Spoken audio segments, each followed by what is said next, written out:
ಶ್ರೀ ಗುರು ಬಸವಲಿಂಗಾಯ ನಮಃ. ಧರ್ಮಗುರು, ವಿಶ್ವಗುರು, ಕ್ರಾಂತಿಯೋಗಿ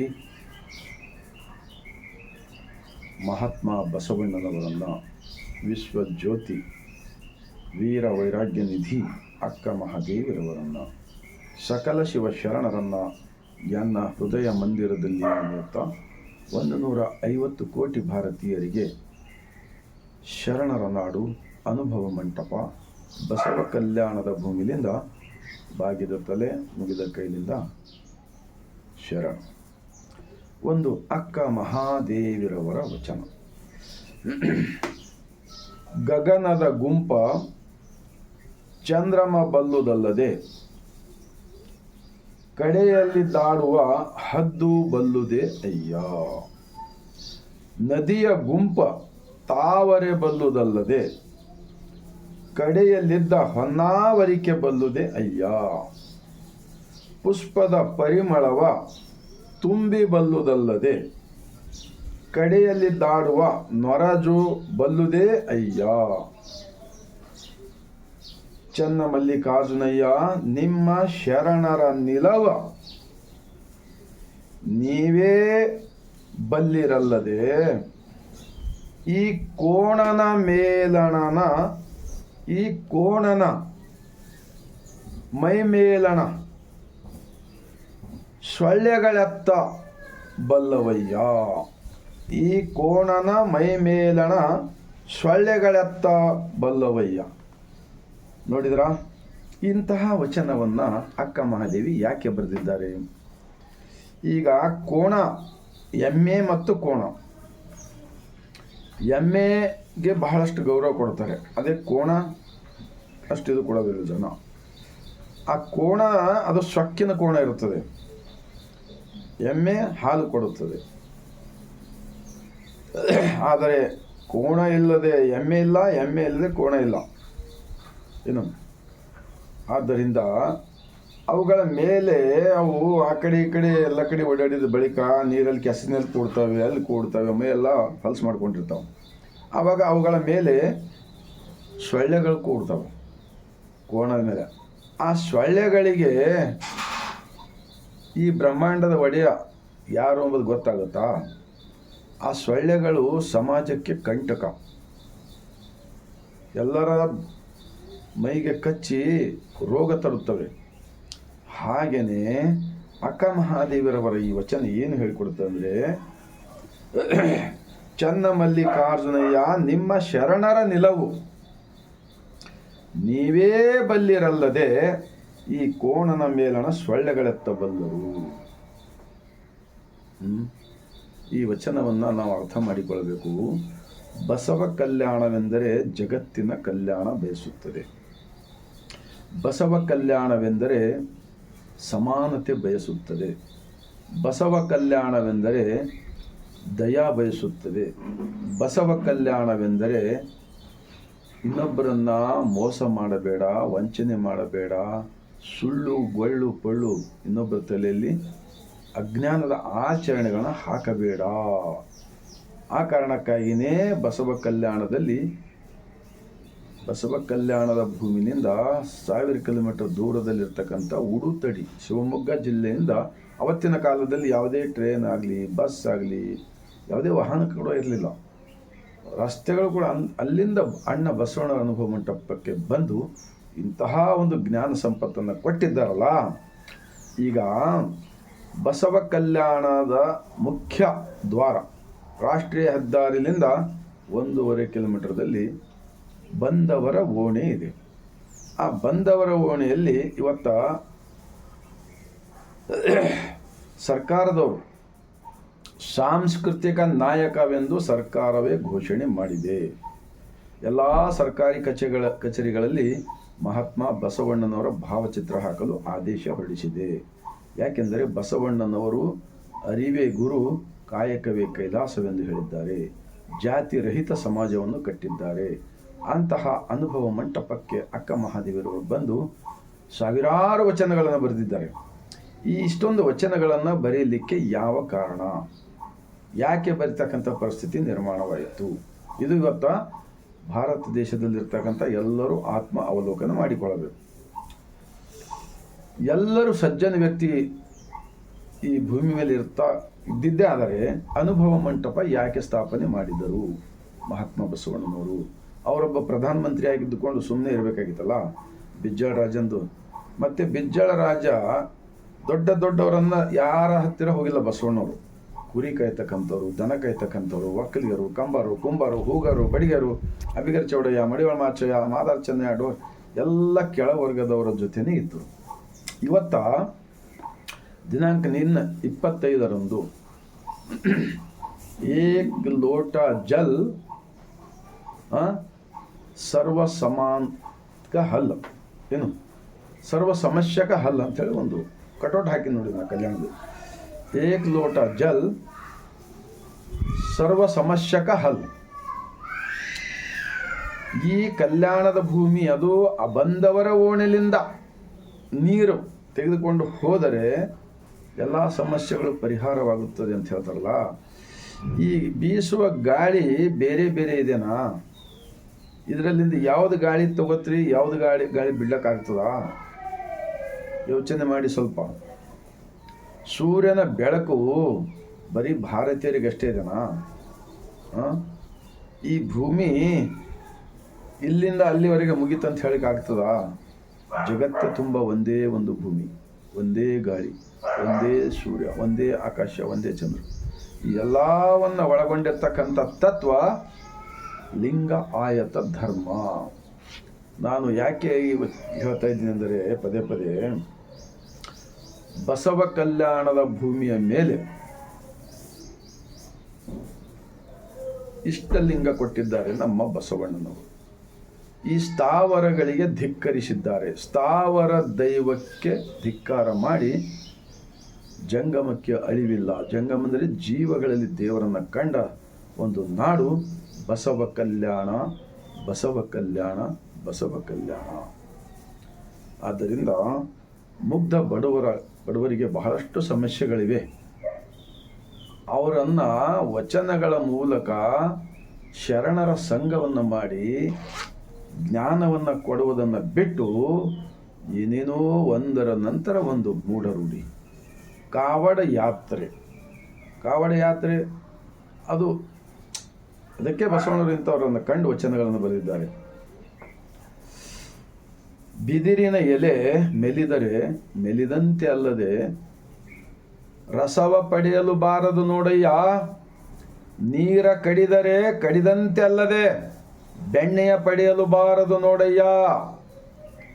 ಮರಳು ಹೊಸದರೆ ಹೊಸದಂತೆ ಅಲ್ಲದೆ ಸರವಿಯ ಪಡೆಯಲು ಬಾರದು ನೋಡಯ್ಯ.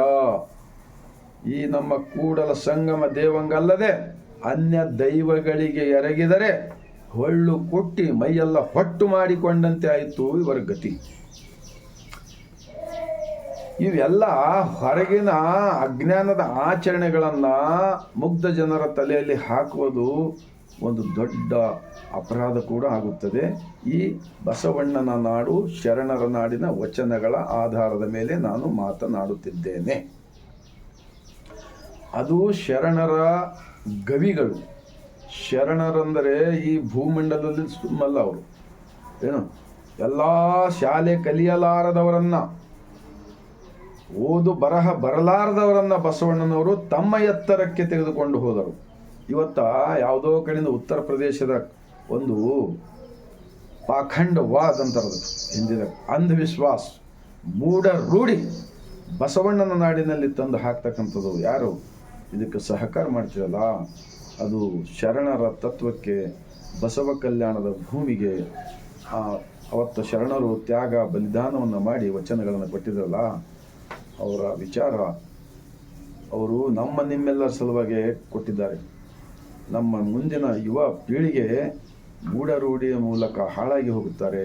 ಮತ್ತು ಅಂತರಂಗದ ದೇವನನ್ನು ಅರಿಯದೆ ಹೊರಗಿನ ಆಡಂಬರದ ವಿಚಾರಗಳ ಬೆನ್ನಹತ್ತಿ ಅಜ್ಞಾನಿಗಳಾಗುತ್ತಾರೆ. ಮತ್ತು ಮುಂದೆ ಇರ್ತಾ ಅವರೆಲ್ಲರೂ ಸುಳ್ಳು, ಕಳ್ಳ, ಮೋಸ, ವಂಚಕರಾಗುತ್ತಾರೆ, ಅಪರಾಧಿಗಳಾಗುತ್ತಾರೆ. ಆ ಕಾರಣಕ್ಕಾಗಿ ನಾನು ಹೇಳ್ತಕ್ಕಂಥದ್ದು ಒಂದೇ ಒಂದು ವಿಚಾರಪ್ಪ ಅಂದರೆ, ಕೊನೆಯದಾಗಿ ಇವತ್ತ ಸರ್ಕಾರದವರು ಬಸವ ಕಲ್ಯಾಣಕ್ಕೆ ಬಹಳ ದೊಡ್ಡ ಮಹತ್ವವನ್ನು ಕೊಟ್ಟಿದ್ದೆ. ಲಿಂಗಾಯತ ಧರ್ಮ ಮಾನ್ಯತೆಗಾಗಿ ಒಪ್ಪಿದೆ. ಕೇಂದ್ರ ಸರ್ಕಾರದವರು ಕೊಟ್ಟಿಲ್ಲ, ರಾಜ್ಯ ಸರ್ಕಾರದವರು ಕೊಟ್ಟಿದ್ದಾರೆ. ಎಲ್ಲ ಸರ್ಕಾರಿ ಕಚೇರಿಗಳಲ್ಲಿ ಮಹಾತ್ಮ ಬಸವಣ್ಣನವರ ಭಾವಚಿತ್ರ ಹಾಕಲಾಗಿದೆ. ಮತ್ತು ಎಲ್ಲ ಕಡೆ ಅಕ್ಕ ಮಹಾದೇವಿರವರನ್ನು ಗೌರವಿಸಿದ್ದಾರೆ.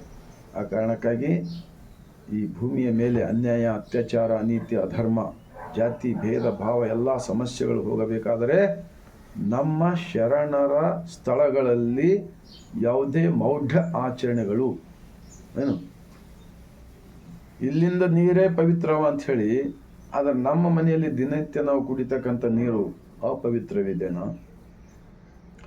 ಈ ಥರ ಜನರ ತಲೆಯಲ್ಲಿ ಹಾಕ್ತಕ್ಕಂಥದ್ದು ಒಂಥರ ಗುಲಾಮಗಿರಿಗೆ ದಿಕ್ಕಿಗೆ ಕೊಂಡೊಯ್ದು ಅವರನ್ನು ಶೋಷಣೆ ಮಾಡ್ತಕ್ಕಂಥದ್ದು ಬಿಡಬೇಕು ಅಂಥೇಳಿ ಅಕ್ಕ ಮಹಾದೇವಿರವರ ವಚನದ ಮೂಲಕ ಹೇಳುತ್ತಾ, ಇನ್ನು ಮುಂದೆ ಆದರೂ ಕೂಡ BKDB ಬಸವ ಕಲ್ಯಾಣ್ ಡೆವಲಪ್ಮೆಂಟ್ ಬೋರ್ಡ್ದವರು ಬಸವಾದಿ ಶಿವಶರಣರು ಸ್ಥಾಪಿಸಿದ ಅನುಭವ ಮಂಟಪದ ಲಿಂಗ ಆಯತ ಧರ್ಮ, ಈ ಧರ್ಮದಲ್ಲಿ ಎಲ್ಲ ವರ್ಗದವರು ಇದ್ದಾರೆ. ಆ ಎಲ್ಲ ವರ್ಗದವರು ಮತ್ತೆ ಬಸವಣ್ಣನವರ ತತ್ವಕ್ಕೆ ಬರಲಿದ್ದಾರೆ. ಅವರೆಲ್ಲರೂ ನಿಶ್ಚಿಂತ ಜೀವನ ಮಾಡಲಿ. ಈ ಭೂಮಿಯ ಮೇಲೆ ಜಾತಿರಹಿತ ಸಮಾಜ, ಕಲ್ಯಾಣ ರಾಜ್ಯ ಆಗಿದ್ದೇ ಆದರೆ ನಮ್ಮ ಬಸವ ಕಲ್ಯಾಣದ ಇತಿಹಾಸ ಇದ್ದಿದ್ದು ಇದ್ದ ಹಾಗೆ ಉಳಿಸಿಕೊಳ್ಳುವ ಜವಾಬ್ದಾರಿ BKDB Basava Kalyan development board ಒಂದಿದೆಯಲ್ಲ ಸರ್ಕಾರದ್ದು, ಅವರ ಜವಾಬ್ದಾರಿ ಆಗಿರುತ್ತದೆ. ಅದರ ಜೊತೆಗೆ ನಮ್ಮ ಬಸವ ಕಲ್ಯಾಣದ ಪಂಚ ಕಮಿಟಿ ದವರೇನು ಇದ್ದಾರಲ್ಲ ಅವರು ಕೂಡ ಜವಾಬ್ದಾರರಾಗುತ್ತಾರೆ. ಯಾಕೆಂದರೆ ಇದಕ್ಕಿಂತ ಮುಂಚೆ ಅಲ್ಲಮಪ್ರಭು ಅವ್ರ ಗದ್ದಿಗೆ ಮಠದಲ್ಲಿ ಏನೇನೋ ಹಾಡುಗಳು ಹಾಕ್ತಾಯಿದ್ರು. ಹೀಗೆ ಒಂದು ಸಲ ಅಲ್ಲಮಪ್ರಭು ಜಯಂತಿ ಬಂದಾಗ ನಾನು, ಯಾಕಂದರೆ ವಚನಗಳನ್ನು ಓದುತ್ತೀನಲ್ಲ ಕಳೆದ 27 ವರ್ಷದಿಂದ, ಬಸವ ಕಲ್ಯಾಣದಲ್ಲಿ 400ರಷ್ಟು ಮನೆಗಳಲ್ಲಿ ಬಸವ ಜ್ಯೋತಿ ಕಾರ್ಯಕ್ರಮ ಮಾಡಲು ಹೋಗಿದ್ದೇವೆ. ಅವ್ರು ಯಾಕಪ್ಪ ಅಂದರೆ ಅವರ ಮನೆಗಳಲ್ಲಿರ್ತಕ್ಕಂಥ ಯುವಕರು ದುಶ್ಚಟ, ದುರ್ಗುಣ, ದುರ್ನಡತೆ, ಬಹುದೈವ ಉಪಾಸನೆ ಇವೆಲ್ಲ ಬಿಟ್ಟು ಏಕಲಿಂಗ ನಿಷ್ಠವಂತರಾಗಲಿ, ಸತ್ಯವಂತರಾಗಿ ಬದುಕಲಿ ಅಂತ ಕಾರಣ ಮಾಡಿದೆವು. ಆವಾಗ ಅಲ್ಲಮಪ್ರಭುರವರ ಜಯಂತಿಯ ದಿವಸ ನಾನು ಪಂಚ ಕಮಿಟಿದವರು ಹೇಳಿದ್ದೀನಿ, ಅಲ್ಲಮಪ್ರಭುರವರು 2,80,00,000 ವಚನಗಳನ್ನು ಬರೆದಿದ್ದಾರೆ. ಈ ಭಾರತ ದೇಶದಲ್ಲಿ ಅಷ್ಟೊಂದು ಅಜ್ಞಾನದ ಆಚರಣೆಗಳನ್ನು ಹಾಕಿದ್ದಾರೆ ಈ ಸ್ವಾರ್ಥಿಗಳು. ಆದರೆ ಇಲ್ಲಿ ಬೇರೆ ಬೇರೆ ಹಾಡು ಹಾಕ್ತಾ ಇದ್ದಾರೆ ನೋಡಿ, ಇದು ತಪ್ಪಾಗ್ತದೆ, ಅಪರಾಧವಾಗ್ತದೆ ಅಂತ ನಾವು ಒಂದು ಸಲ ಹೇಳಿದಾಗ ಅವರು ಶರಣರ ವಚನಗಳನ್ನು ಬಿಟ್ಟು ಬೇರೆ ಏನೂ ಮಾಡೋದಿಲ್ಲ, ಶರಣರ ಸ್ಥಳಗಳನ್ನು ನಾವು ಎಲ್ಲ ರಕ್ಷಣೆ ಮಾಡ್ತೀವಿ ಅಂತ ಹೇಳಿದಾಗ ನಾವು ಸಂತೋಷವಾಯಿತು. ಆ ಥರ ನಡ್ಕೊಂಡು ಹೋಗಿದ್ದಾರೆ ಅವರು. ಈಗ ಮತ್ತೆ ಒಂದಿಲ್ಲ ಒಂದು ರೀತಿಯಿಂದ ಈ ಬಸವ ಕಲ್ಯಾಣ ತತ್ವ ಬೆಳೀತಕ್ಕಂಥ ಸಂದರ್ಭದಲ್ಲಿ ಈ ಥರ ಕಾವಡ ಯಾತ್ರಾ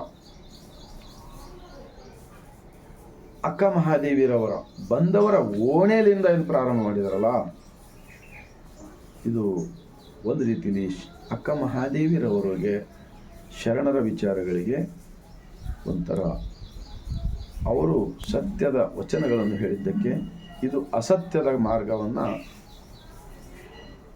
ಇನ್ನು ಮುಂದೆ ಅಂಥ ಸ್ಥಳಗಳಲ್ಲಿ ಮಾಡಬಾರದು ಎಂದು ನಾನು ಎಲ್ಲ ಬಸವ ಅಭಿಮಾನಿಗಳ ಪರವಾಗಿ ಈ ವಿಡಿಯೋ ಮಾಡಿದ್ದೇನೆ.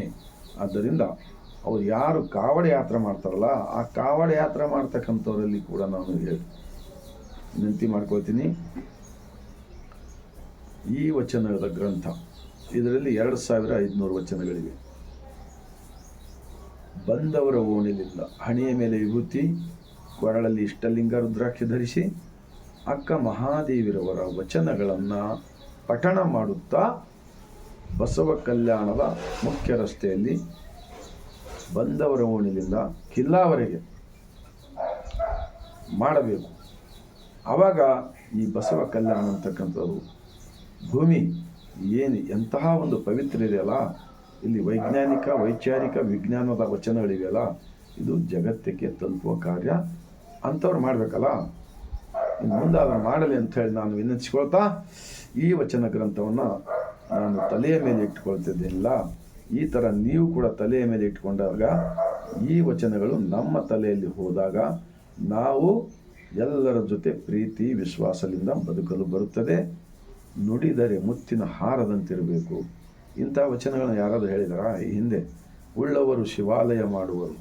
ಬಸವಣ್ಣವರು ಇಂಥ ವಚನಗಳು ಬರೆದಿರಲ್ಲ. ಇನ್ನು ಅಕ್ಕಮಹಾದಿ ವಚನ ಅಂತೂ ಬಹಳ ಇವೆ ಅಂತ ಹೇಳ್ತಾ, ಬಸವ ಕಲ್ಯಾಣಕ್ಕೆ ಅಕ್ಕಮಹಾದೇವರು ಇನ್ನೊಂದು ವಚನದಲ್ಲಿ ಬರೆದಿದ್ದಾರೆ.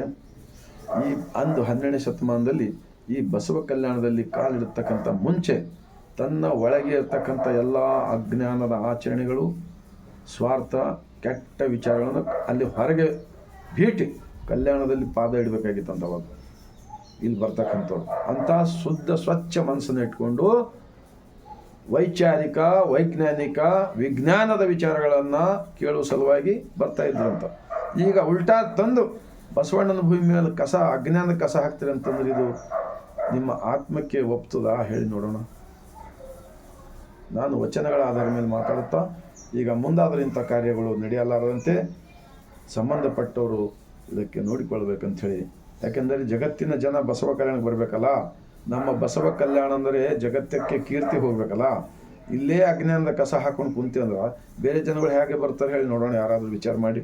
ಬಸವ ಕಲ್ಯಾಣದ ಹಿರಿಯರೇ, ಲಿಂಗಾಯತರಾಗಲಿ ಇನ್ನೊಬ್ರು ಯಾರೇ ಆಗಲಿ ಇಂಥದಕ್ಕೆ ಅವಕಾಶ ಕೊಡಬಾರ್ದು. ಅಂಬೇಡ್ಕರ್ವಾದಿಗಳಿಗೂ ಕೂಡ ನಾನು ಅವರ ವಿಚಾರ, ಬಸವಣ್ಣನವರ ವಿಚಾರಗಳು ಎಲ್ಲವೂ ಕೂಡ ಒಂದೇ ಇರುತ್ತದೆ. ಶೋಷಣೆಗೆ ಒಳಗಾದವರನ್ನು ಮೇಲೆ ಕೆತ್ತುವ ಕೆಲಸ ಭಾರತ ರತ್ನ ಡಾಕ್ಟರ್ BR ಅಂಬೇಡ್ಕರ್ಜಿರವರು ಕೂಡ ಮಾಡಿದ್ದಾರೆ ಸಂವಿಧಾನದ ಮೂಲಕ. ಮತ್ತು ವಿಶ್ವ ಸಂವಿಧಾನ ಅನುಭವ ಮಂಟಪ ಬಸವಣ್ಣವರು ಕೂಡ ಮಾಡಿದ್ದಾರೆ. ಇವರಿಬ್ಬರು ಮಹಾನ್ ನಾಯಕರ ವಿಚಾರಗಳನ್ನು ನಾವು ವಿಚಾರಕ್ಕೆ ಮೊರೆ ಹೋಗೋಣ ಎಂದು ಹೇಳುತ್ತಾ, ಕೊನೆಯದಾಗಿ ಭಾರತ ಅಷ್ಟೇ ಅಲ್ಲ, ಜಗತ್ತಿನ ಮಾನವರೆಲ್ಲರಿಗೂ ಬಸವಣ್ಣನ ಭೂಮಿಯಿಂದ ಬಾಗಿದ ತಲೆ, ಮುಗಿದ ಕೈಲಿಂದ ಶರಣ.